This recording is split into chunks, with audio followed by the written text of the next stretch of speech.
Hi, and welcome to Watch It Played. My name is Rodney Smith, and in this video, we're going to learn the 1 to 4 player game Hickory Dickory, designed by Sawyer West and published by Plaid Hat Games, who helped sponsor this video.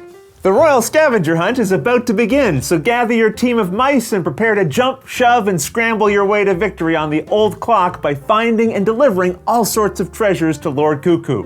There's a bounty of berries waiting to be won, so join me at the table and let's learn how to play. To set up, put this clock board in the center of the play area and follow the included instructions to attach the clock hand at the center, turning the small hand to the 7 and the long hand to the 12.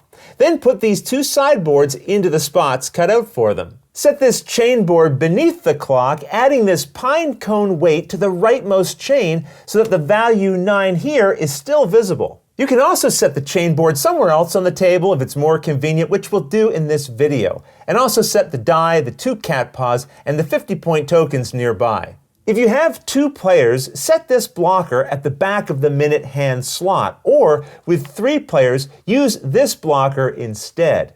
With 4 players, no blocker is used, but we'll assume that we have 3 players in this video.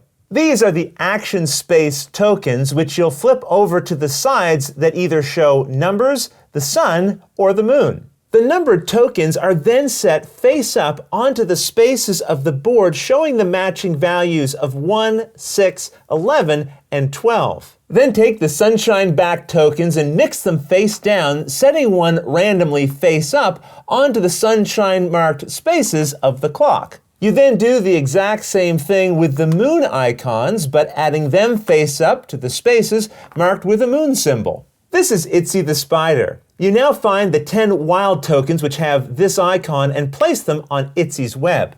All the remaining tiles you put into the included bag, giving them a good mix.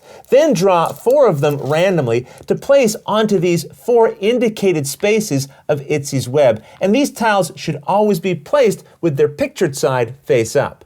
I should point out, by every number of the clock, you'll find an inner ring space marked with a diamond and an outer ring space marked with a leaf, except at position 12, where you'll find Lord Cuckoo himself instead of an outer ring space. You now randomly draw and place a tile onto each outer leaf, which means ignoring spot 12 since it doesn't have one, but continuing so it looks something like this when you're done. The cards with this back make up the quests, which you'll shuffle into a face-down deck placed here, dealing 2 of them face up into the spaces for them beneath it. Each person now collects the 4 mouse cards, 5 mouse figures, and score marker in their chosen color, and one of these hunt boards taken randomly that they'll set in front of themselves. At the bottom of your hunt board, you'll find outlines matching the shape of these 3 of your mice, and the values above their outlines indicate which inner spaces of the clock they begin on. Every player should add those mice to the spaces their boards indicate, which will end up looking something like this when you're done. Your mouse shaped like this is known as your scaler, and you place it with the other scalars here on the left side pine cone. Your remaining mouse is known as the Scamp, and it starts out of play on your Scamp card. You have a card for each of your mice except the scalar, and to help you remember which token goes with each mouse, you'll find their outlines shown on each of the cards. Now have everyone place their score marker on the starting space of the score track here. The cards with this back are the favors. You now go through and find the 4 which have an acorn in their bottom corner. Randomly deal an acorn-marked favor card to each player, shuffling any leftovers back into the deck, and then setting it face down onto the spot for it here beneath Itsy's web. You can look at your own favor card anytime, but keep it a secret from the other players. On this sideboard, you'll find the 4-player colors, and any color not being used in your game is covered by one of these tokens. You then add this priority marker to the color of the player who's the most punctual, or you can just choose someone randomly. And that's the setup. In Hickory Dickory, as the minute hand spins around the clock, your mice will be jumping on and off of it, trying to collect tiles, make deliveries, complete quests, scamper up the clock chains, and maybe even locate Lord Cuckoo's missing relics, all in exchange for berries. Have the most berries by the end of the game, and you win. The game is played over a series of clock ticks. To tick the clock, you advance the minute hand to the next number in clockwise order and resolve any mice at that numbered location. There aren't any mice here, so we just immediately tick the clock again, advancing and resolving the next numbered location, which just so happens to not have any mice either, so we'd tick the clock one more time, and now we'd have some mice to resolve. Over the course of the game, mice will be jumping on and off the minute hand, so the best way for me to explain how a tick works is to set up a variety of examples like you might see later. Let's say we had a situation like this. To begin a tick, as we learned, first advance the minute hand to the next number. Then, starting on the minute hand itself, resolve each mouse there, starting at the front. The player who controls that mouse must now choose to either have it stay on the minute hand or jump off. Staying is simple. Just leave the mouse in place. Then we go to the next mouse, and let's say it chooses to jump. If so, you move it to the outer ring of the current number. Then all of the other mice behind it move forward to fill in the space that it left behind. Whenever a mouse enters an outer ring during a tick, two things happen. First, that mouse collects any tile that might be there, adding it to any empty space on that mouse's card. If the mouse had no empty spaces when they gained a tile, let's say these tiles had already been on their card, then they just return any tiles that won't fit back to the bag, which can either be the tile they just gained or maybe one of the ones that they had gained previously. Then, whether you gained a tile or not, you may perform the action symbol showing at that number. Resolving these actions is optional, and we'll go over how all of them work a little later. Either way, the next player on the minute hand now decides if their mouse will stay or jump off. If a mouse jumps and there's no tile to collect, they still get to resolve the action on the token.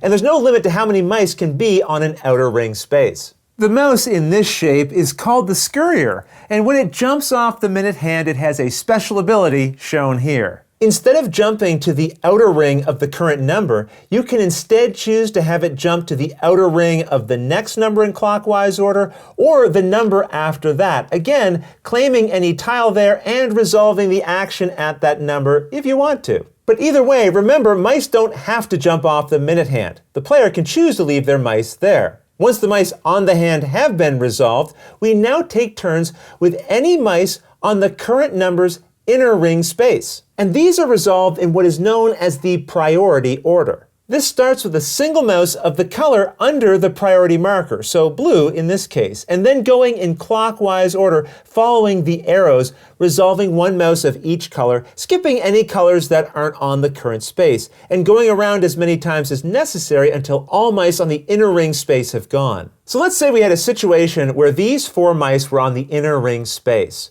Based on our priority order, the blue mouse would go first. Then we come to the yellow color, and that player would resolve either of these 2 mice. Then we'd come around to white. This mouse would resolve. And since there's no more blue, we'd skip over that and come back to yellow, and that player would resolve their remaining mouse there. When you resolve a mouse on an inner ring space, it either moves to the outer ring, where it's resolved in the exact same way as a mouse that jumps to the outer ring from the minute hand, or instead, that mouse can choose to jump onto the minute hand. And it must do one or the other. It can't stay on the inner ring space. When a mouse jumps onto the hand, place it directly behind any mice already there. And if a mouse jumps on and there's no room, push all of the other mice forward to give it space.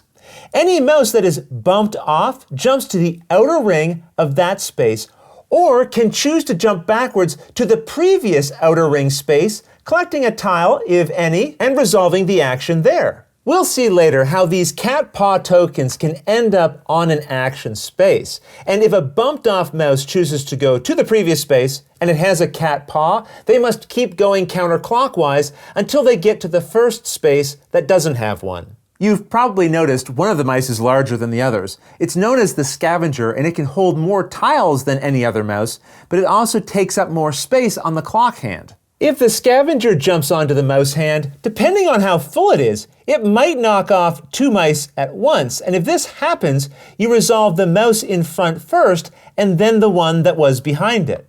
Here, let me set up another example for you, because sometimes when you add a mouse to the minute hand, it may push a Scavenger only half off of the hand, but this still bumps it entirely off, and you resolve it, moving it to an outer ring space and advancing all of the other mice forward. Okay, so now we understand the ticking of the clock. You advance the minute hand, resolve all mice on it, going from the front to the back, and then you resolve all mice on the inner space in priority order. Now, before moving on, let's discuss trading. You can always freely rearrange tiles between any mice you have at a particular number.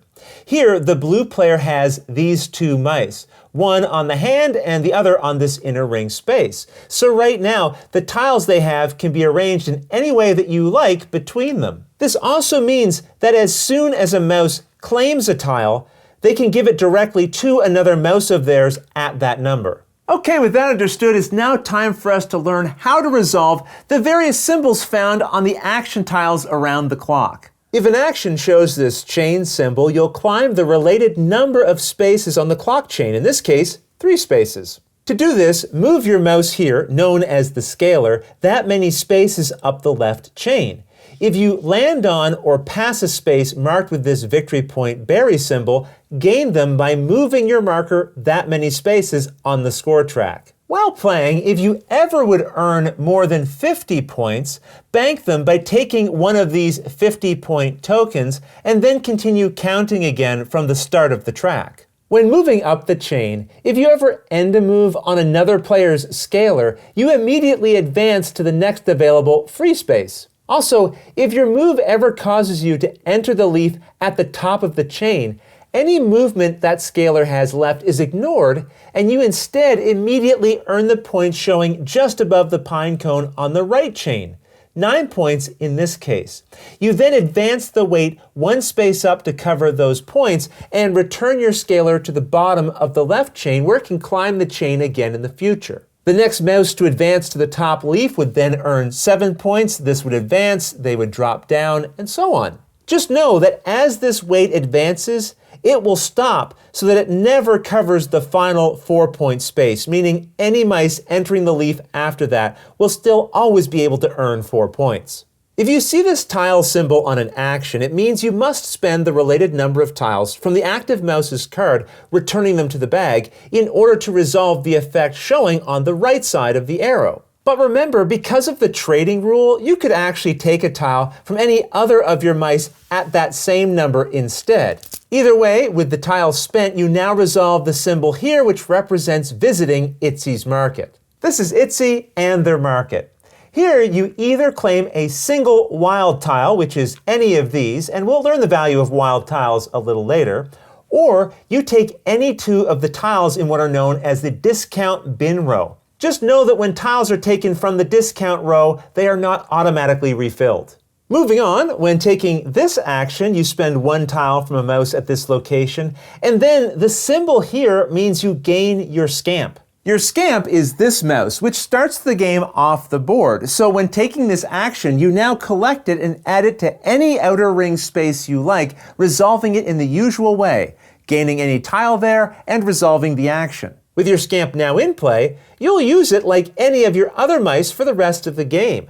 And if you resolve this action again in the future, you also move your Scamp to any outer ring space of the board and resolve it, even if your Scamp had already performed an action this round. Now let's talk about this magnifying glass search action. It will always be paired with a number, which represents the number of tiles you draw randomly from the bag to give to the mouse that's resolving the action. Or, because of the trading rule, you can really give it to any of your mice at that same location. When you perform a search using the spotter mouse specifically, it always draws 1 extra tile than the action shows, and then you must pick one to return to the bag, keeping any others that you drew.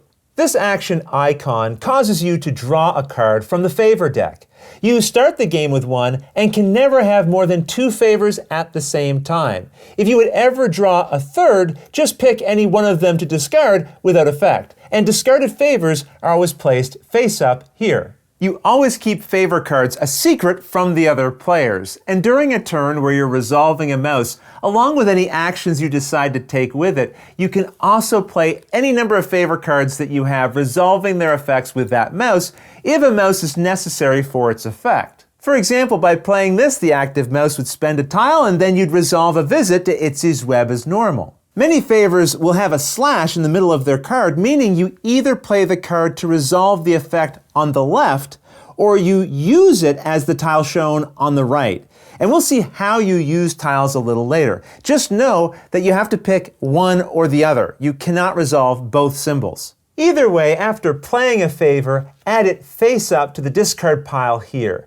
And if this deck is ever empty when you would need to draw a new favor card, just reshuffle the discards into a new draw deck. Before getting back to the action tiles, I should mention this icon, which is only found on favor cards. This is known as a throw, which allows you to pick any one of your mice anywhere on the clock and treat it as if it is at the active mouse's number for the purposes of trading with it. These are the action symbols for performing a delivery, and to do this, the mouse that triggered the action now trades in all of the tiles they have on their card for points. And you can add to this any favor cards you have showing a tile, remembering to ignore any other symbols on the card. Since you can at most have 2 favor cards at a time, at most you can only add 2 extra tiles to the ones the mouse already had. To score the tiles, first gain 1 point for each. So in this case, 1, 2, 3, 4, 5, 6 points. The tiles also have icons on them representing the different types of items you're trading. Look for the item you have the most of and score 1 point for each of them, keeping in mind a wild tile can count as any type you like. We'll say it's a spool, which would give us 1, 2, 3, 4 more points. You then check to see which color you have the most of and earn 1 point for each of those. And again, the wild can act as any color we like. Let's say it's acting as green, which would earn us 1, 2, 3 points. Now you'll notice I could have also said it was orange, which would also earn us 1, 2, 3 points. If 2 or more groups are tied for the most of a particular type, just pick one of the tied groups to score. So again, we earned 6 points for the number of tiles, then we earned 4 points for spools and 3 points for the color group. The game comes with 2 of these scoring example tiles that you can keep on the table as a reminder of how scoring a delivery works. And you'll even find a QR code on the back that takes you to an easy-to-use website that will automatically score any combination of tiles for you. Also note, as it says here, after scoring the tile points, you then check to see if you completed any quests. The quests are shown face up here, and if your delivery includes the combination of symbols and colors shown on a quest card, you've satisfied it as well and score the points showing on it. If a symbol has a rainbow pattern, it means an item of that type in any color can satisfy its requirement. At most, though, you can only satisfy 1 quest per delivery. So if you happen to complete both, just pick one of them and take the points for it. In this case, the only one we can satisfy is this quest by applying this spool and this wild to these symbols. We would then earn 5 points. Once a quest is completed, you move it to the discard area for it here, but do not replace the completed quest. With the scoring complete, now add any tiles from the delivery to matching empty spaces on your hunt board. For example, this tile could go in either of these 2 spaces. Wilds can be added into any empty space you like, but just keep in mind, once you've added tiles to your hunt board, you can't move them to different spaces later. Also note that tiles on favor cards are never added to your board. They wouldn't fit there anyway, that would just be silly. With that, you've finished the delivery, and any favor cards you used are now discarded, and any leftover tiles that you couldn't add to your hunt board are returned to the bag. This brings us to the last types of symbols we might encounter, and both of these are found on the tile that is always at number 12.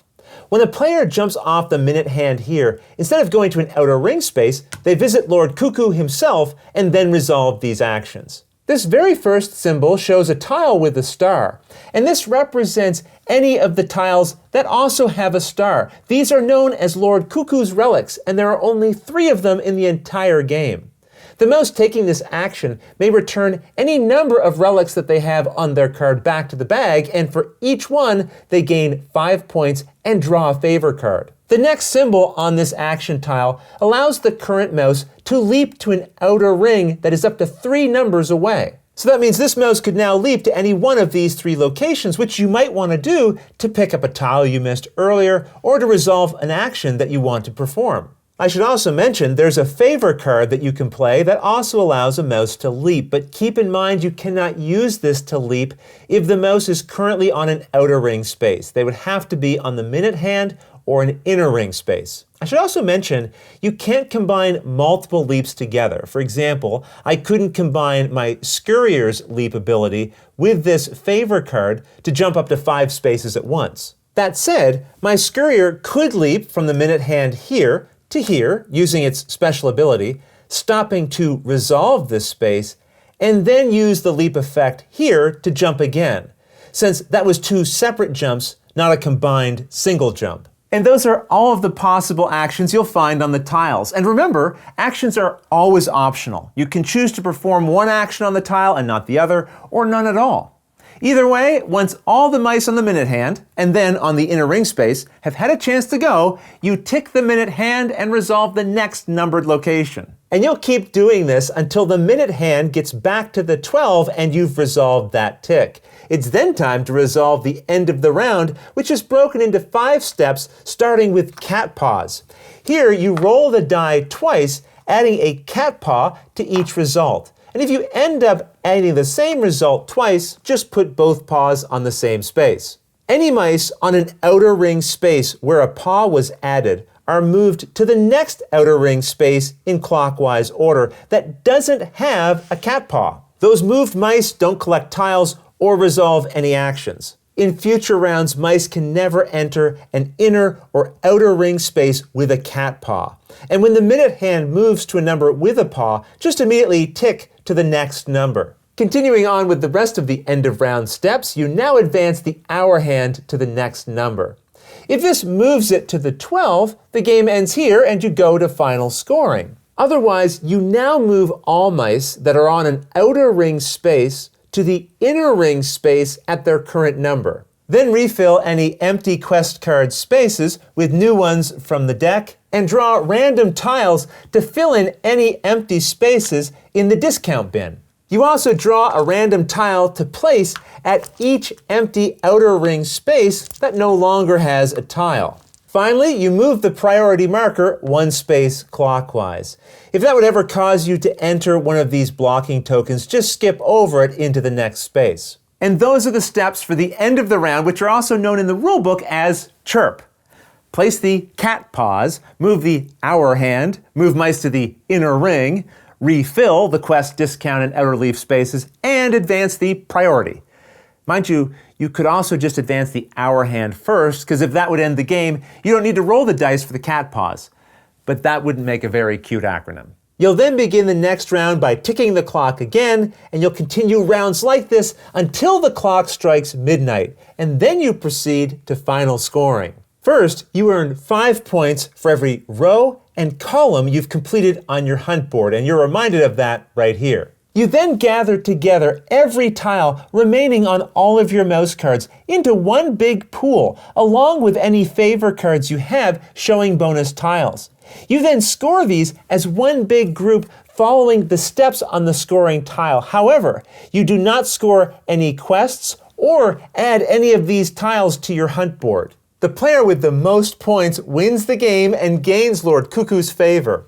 If there's a tie, then the tied player with the most spaces filled into their hunt board wins. And if there's still a tie, the tied players share the victory. The game also comes with rules for solo play and an advanced setup variant, but those I'll leave for you to discover on your own. Otherwise, that's everything you need to know to play Hickory Dickory. If you have any questions at all about anything you saw here, feel free to put them in the comments below, and I'll gladly answer them as soon as I get a chance. You'll also find forums for discussion, pictures, other videos, and lots more over on the games page at Board Game Geek, and I'll put a link to that in the description below. And if you found this video helpful, please consider giving it a like, subscribing, and clicking that little bell icon so you get notification anytime we post a new video. And if you'd like to support us directly, you can join our Patreon team, which I'll have linked below. But until next time, thanks for watching.